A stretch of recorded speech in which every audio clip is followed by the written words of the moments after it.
नमस्कार. लाडकी बहीण योजनेच्या ताज्या अपडेट्स आणि ई-केवायसी प्रक्रियेच्या या सविस्तर विश्लेषणात स्वागत आहे. थेट सुरू करूया.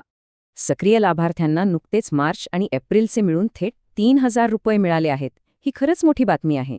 या 2 हफ्त्यांसाठी सरकारने तब्बल 730 कोटी रुपयांच्या भव्य निधीला नुकतीच अधिकृत मंजुरी दिली आहे. पण मग लाखो महिलांना हे पैसे का मिळाले नाहीत? हिंगोलीसारख्या ठिकाणी मोर्चे का निघतायत?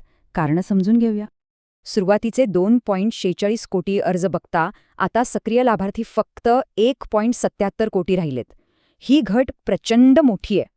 कडक ई-केवायसी पडताळणीमुळे ही घट झालीय. 30 एप्रिल 2026 या अंतिम मुदतीनंतर छाननी अधिकच कडक झाली.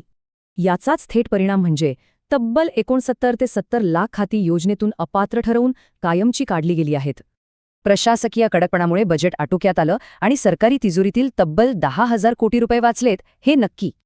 आता सर्वात महत्त्वाचा प्रश्न म्हणजे ई-केवायसी दरम्यान नेमकी कोणाची खाती रद्द झाली? ती नेमकी कारणं काय आहेत? अपात्र पुरुष, अर्जदार, एकाच घरातील 2 पेक्षा जास्त महिला आणि आधार लिंक नसलेली खाती. हीच ती मुख्य कारणं आहेत. यात एक मोठी चूक या गोंधळात टाकणाऱ्या प्रश्नामुळे झाली. तुमच्या घरातले कोणी सरकारी नोकरीत नाही ना?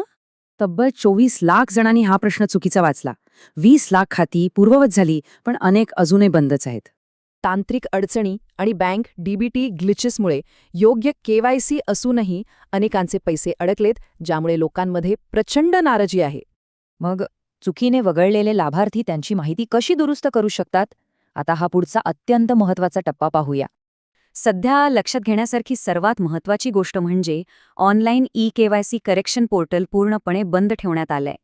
दुरुस्तीसाठी जवळचे महिला व बालविकास कार्यालय किंवा अंगणवाडी सेविकेकडे प्रत्यक्ष जाऊन मॅन्युअल पद्धतीने कागदपत्र जमा करावी लागतील.